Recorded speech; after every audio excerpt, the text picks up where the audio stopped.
Hi, in this video, I am going to explain how to do today's lesson on the historic Chesapeake Bay food web analysis, where we are continuing to analyze the Chesapeake Bay ecosystem before the area was settled and large-scale fishing occurred.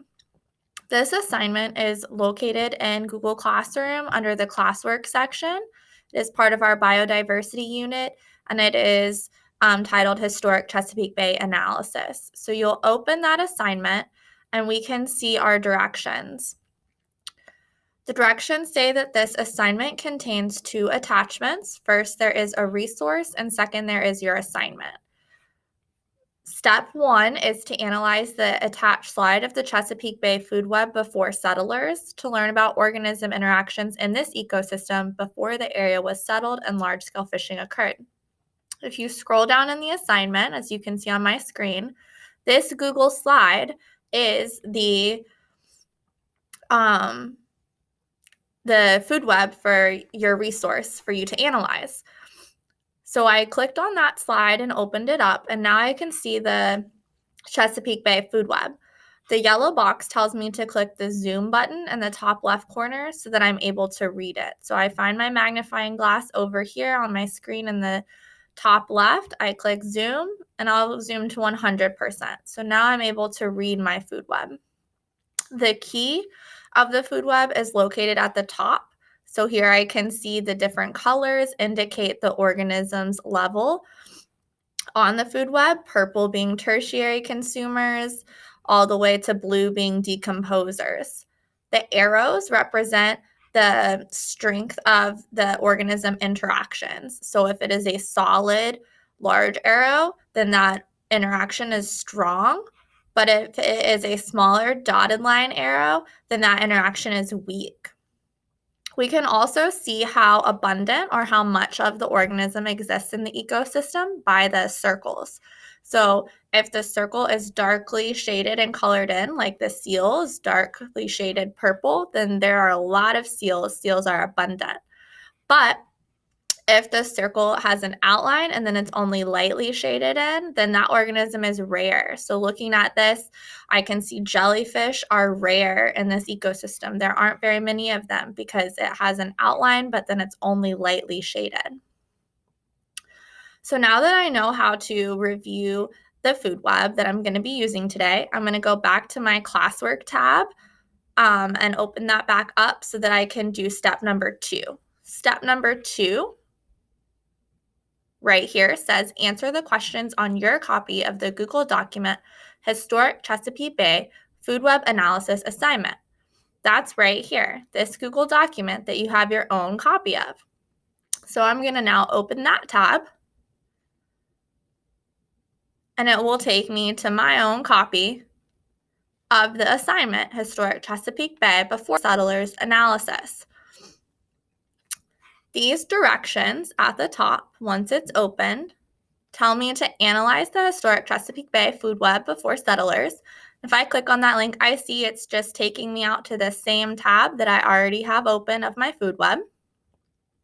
I'm going to use that to answer these 10 questions. So there are 10 questions to answer today.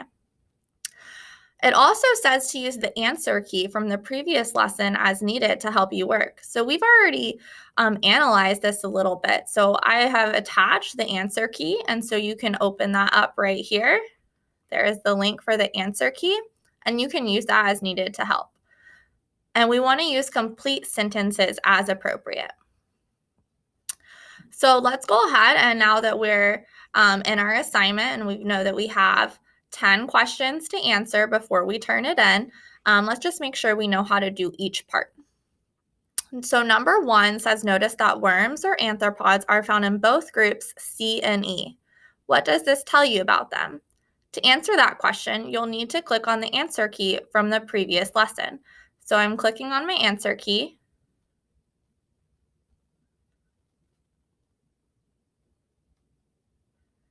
And it takes me out to the previous lesson that you might remember doing. And we can see that worms and arthropods are located in group C as well as E. So that tells us what about worms and arthropods? Remember group C, if I zoom in on my answer key? Group C are consumers and group E are decomposers. So we can draw the conclusion that worms and arthropods must be both consumers and decomposers. They fill both of those roles in the ecosystem. So back in my assignment, I would type using a complete sentence my answer. Number 2 says, look at group F. What do you think this statement means? Detritus are not part of the food web, but are very important to the process of matter flow. So again, back on my answer key, I'm going to look at group F and see that detritus means decaying matter. And I'm going to think that's not part of the food web. No one is eating detritus, but how is that important to matter flow? Back in my assignment, I will type my answer.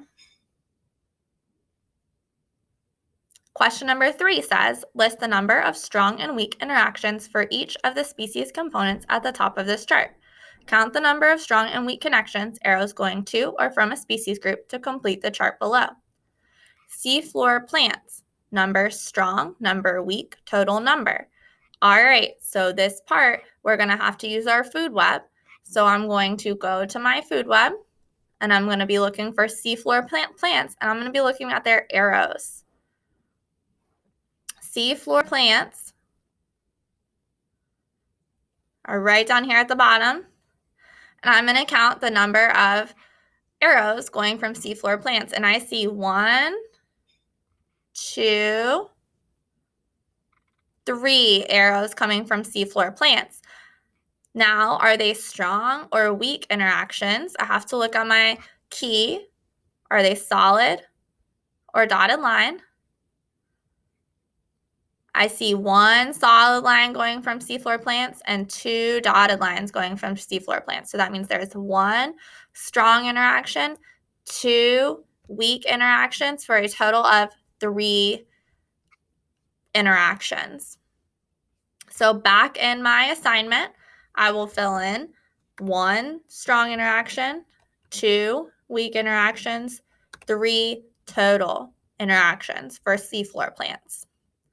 Again, I got these numbers by counting the number of connections, which are illustrated by the arrows going to and from a species group. I will continue to do predatory fish, grazing fish, and floating algae to be done with part 3. Next, you have question 4. Question 4 says the producers can be organized based on where they are found in the water. Some float and some grow from the seabed. Which producers float and which producers grow from the sea bottom? So back out on my food web, I'm going to look and see which color indicates producers in my key. I see green is a producer. So I'm going to scroll down. Green is a producer. I can see seafloor plants, seagrass, and floating algae are all green. So those are the producers. And the question asked me which one floats. I'm going to say that is floating algae. And which ones are on the seafloor? Seafloor plants and seagrass are on the seafloor. So I will fill in my response in this space here for number 4. Next, we have number 5. In this ecosystem, which type of producers are more abundant? The producers that float or the producers that grow from the sea bottom? We know back at our food web that the ones that float are floating algae and the ones that grow on the bottom are seafloor plants and seagrass. So let's see which one's more abundant. In my key, I can see that abundant is darkly colored circle versus rare is just an outline lightly shaded on. So seafloor plants and seagrass are both darkly colored circles, so they are abundant compared to floating algae, which is rare.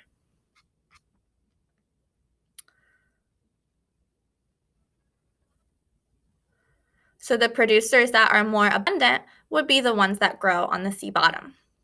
And I would put that answer for number 5. I am halfway done with my 10 questions. I'm going to keep going and continue to the next page. Question number 6 says, what do the microbes eat? Are they producers, consumers, or decomposers? So I'm going to now analyze microbes. I'm going to try to figure out what do they eat. When I come over to my food web, I find microbes. They're down here in the bottom left corner. They're blue. And microbes have an arrow going away from them to oysters. That means that they give energy to oysters. Oysters eat microbes. But what do microbes eat? I also see an arrow pointing toward microbes. That means that microbes are getting their energy from detritus or decaying matter. So microbes feed on decaying matter. The question also asks me what level microbes are in the food chain. Are they consumers, producers, or decomposers? Up in my key, I can see that blue, which is the color that microbes are on our food web, are indicated to be decomposers. So back in my assignment, what do microbes eat? I would type microbes eat decaying matter. And then it asks if they are producers, consumers, or decomposers. I would indicate that microbes are decomposers. Question number 7 asks you to find and write out a 6-step food chain. And you can see I have the blank set up for you. So you're going to start from the bottom of the food chain all the way to the top of the food chain. So we'll go back to our food web and we need to find a 6-step food web. So I'm going to start over here with floating algae. And I want to find 6 levels in my food web. So I could start with floating algae, gets eaten by oysters. So that would be 1. Then step 2, oysters get eaten by predatory invertebrates. Step 3, predatory invertebrates. I'm following my arrow here to see where are they giving energy to. Predatory invertebrates are giving energy to predatory fish. That's step 4. Following my arrow out again to see where do predatory fish give their energy to. They give their energy to seals, so that's step 5. And then seals, they have an arrow leaving them going to sharks. Seals get eaten by sharks. So that is a 6-step food web. This can take many forms. I just showed you one example, which would then be filled in for number 7. Number 8 says, if whales and turtles become rare in this ecosystem, what would you expect to happen to the number of jellyfish? So going back to our food web, now we're having to analyze and think of cause and effect relationships. If whales and turtles, so here's whales and here's sea turtles, if they become extinct, how will that impact jellyfish? Notice that sea turtles feed on jellyfish. Notice that whales feed on jellyfish. So if whales and sea turtles go extinct, we can assume that there would be more jellyfish. That would be our answer for number 8. Question 9, if whales, sharks, seals, and alligators were removed from this ecosystem, what would you expect to happen to the numbers of predatory fish? So whales, sharks, seals, and alligators, those are all of our tertiary consumers, top-level consumers. They eat a lot of the predatory fish. If we lose all of our top-level consumers, then our predatory fish, which is already abundant, would then even become more abundant because it would not be being consumed by any of the organisms. And then lastly, question number 10 says, if the oyster population was reduced, what would you expect to happen to the quantity of microbes, floating algae, and detritus? So if the oyster population was reduced, what would happen to microbes, floating algae, and detritus? So down here at the bottom of my food chain, I can see oysters.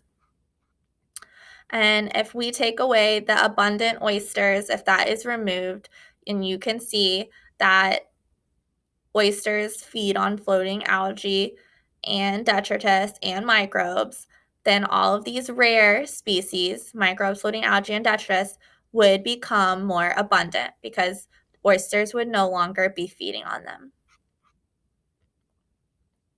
So I would type that answer in for number 10.